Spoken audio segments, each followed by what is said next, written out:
Hello বন্ধুরা, তো charcoal ট্রিপের পার্ট 3 নিয়ে চলে আসলাম। এখন বাজে সকাল 7:30 আর আমার আগেই অনি উঠে পড়েছে। ওরা একটু আগে বেটিটা দিয়ে গেছে, কিন্তু আমার সকালবেলা চা খাওয়ার একদমই অভ্যেস নেই, ওই জন্য আমি একেবারে ফ্রেশ হয়েই বেরিয়েছি। তো বাইরের ওয়েদারটা কিন্তু খুবই মেঘলা ছিল, আর আমার একটু ভয়ও লাগছিল যদি বৃষ্টি হয়। যদিও কালকে আমরা ওয়েদারটা দেখেছিলাম যে আজকে বৃষ্টি হওয়ার সম্ভাবনা দেখাচ্ছে, তো আর কিছুই করার নেই, যা হবে হবে।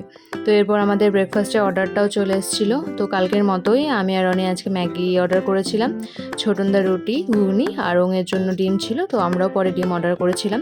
তো 8:30টার মধ্যে আমরা ব্রেকফাস্ট কমপ্লিট করে রেডি হতে চলে গেছিলাম, কারণ 9টার মধ্যে আমাদের গাড়ি চলে আসবে। সেকেন্ডের জন্য আমি কিন্তু বাড়ি থেকে অন্য ড্রেস ঠিক করে এনেছিলাম, কিন্তু যেহেতু ওয়েদারটা আজকে অন্যরকম, ওই জন্য কমফোর্টেবল এটাই হবে ভেবে এটাই পরে নিয়েছিলাম। আর সকাল থেকে একটু ঠান্ডা লাগছিল, ওই জন্য কার্ডিগানটাও পরে নিয়েছিলাম।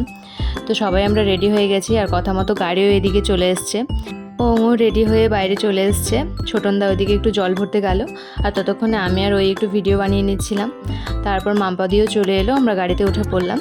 তো মোটামুটি 9:30টার মধ্যে আমরা বেরিয়ে পড়েছিলাম। তো গাড়িটা আমাদের হোমস্টে থেকেই ঠিক করে দিয়েছিল, আর গল্প করতে করতে জানতে পারলাম ওনার বাড়ি ছিল কালকে যেখানে আমরা সানসেট দেখতে গিয়েছিলাম সেখানটাতেই। তো একটু দূর যেতেই যে কাজ সেই আমাদেরকে বৃষ্টির মুখে পড়তে হলো। তো আমরা যাচ্ছিলাম ডেলো পার্কের উদ্দেশ্যে, তো যে বৃষ্টি শুরু হয়ে গেল তাতে মনে হচ্ছিল না যে আমরা ডেলো পার্ক ঢুকতে পারবো। তো ডেলো পার্কে ঢোকার আগেই টি শপে আমরা একটু দাঁড়ালাম, যদি বৃষ্টিটা একটু কমে, যদি যেতে পারি। তো সেখানে বৃষ্টি দেখতে দেখতে কফি খাচ্ছিলাম। আমাদের সাথে সাথে কিন্তু আরও পর্যটকরা এসেছিল, তারাও বৃষ্টির মধ্যে ফেসে গেছিলো। তো বৃষ্টি থামার তো কোনোই নাম নেই। তো পাশে একটা সায়েন্স সিটির মতো ছিল, তো সেখানেই সবার ভিড় হয়ে গেছিলো। তো বৃষ্টির মধ্যে আর কোথায় বা যাবে, তো আমরাও সেখানেই চলে গেছিলাম। তো সেখানে বিভিন্ন রকম গেমিং জোন ছিল, তো ওখানে ওঙের তো খুবই মজা লাগছিল। তো আমরাও একটু বাচ্চাদের মতোই হয়ে যাওয়ার চেষ্টা করছিলাম সেখানে। এটা ছিল ভুলভুলাইয়া মতো একটা গেট, যেখান দিয়ে হেঁটে পার হতে হয়। তো আমরাও সেখান দিয়ে হাঁটছিলাম।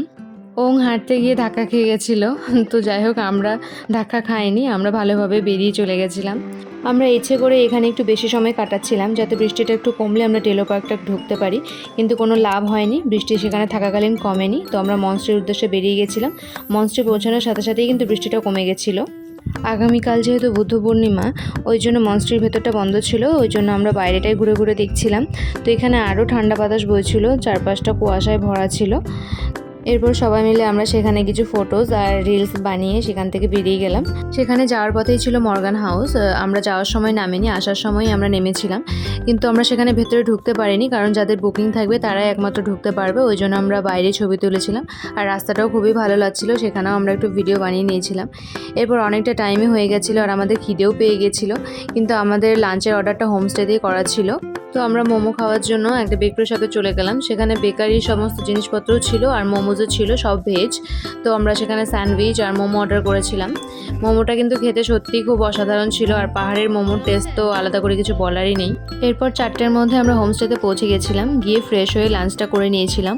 লাঞ্চে কালকের মতোই ছিল, তেমন কিছু পরিবর্তন ছিল না। এরপর আমরা রেস্ট নিচ্ছিলাম। ছোটনদা আর অনি বিকেলে হাঁটতে বেরিয়েছিল, আর পাহাড়ের এই গোলাপ ফুল দেখে আমার জন্য নিয়ে এসছে, কারণ আমার গোলাপ খুবই প্রিয় ফুল। পাহাড়ের ফুল তো এমনিই ন্যাচারাল আর ফ্রেশ, তো বৃষ্টির জল পড়ে এটা যেন আরও ফ্রেশ মনে হচ্ছিল। বর এইভাবে গোলাপ ফুল দিলে কান্না ভালো লাগবে বলো? তো আমি তো বেশ মজা পেয়ে গেছিলাম ঘুম থেকে উঠে এই গোলাপ ফুলগুলোকে দেখে।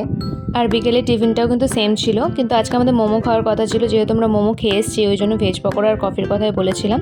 আর ডিনারটাও একই ছিল, সেই রুটি আর চিকেন। এরপর রাতে কিন্তু আমরা অনেকটা টাইম আড্ডা মেরেই ঘুমোতে গেছিলাম। তো আজকের দিনটাও মোটামুটি ভালোই কেটেছে, বৃষ্টিটা না থাকলে আরও মজা হতো। তো আজকের পার্টটা এখানেই শেষ করছি। এখনও পর্যন্ত যারা ফার্স্ট পার্ট সেকেন্ড পার্ট দেখোনি, এক্ষুনি গিয়ে দেখে নাও। আর ভালো লাগলে প্লিজ লাইক কমেন্ট করে দিও, আর নতুন হলে সাবস্ক্রাইব করে দিও। তো আজকের মতো টাটা, দেখা হচ্ছে পরের পার্টে খুবই তাড়াতাড়ি। Bye bye.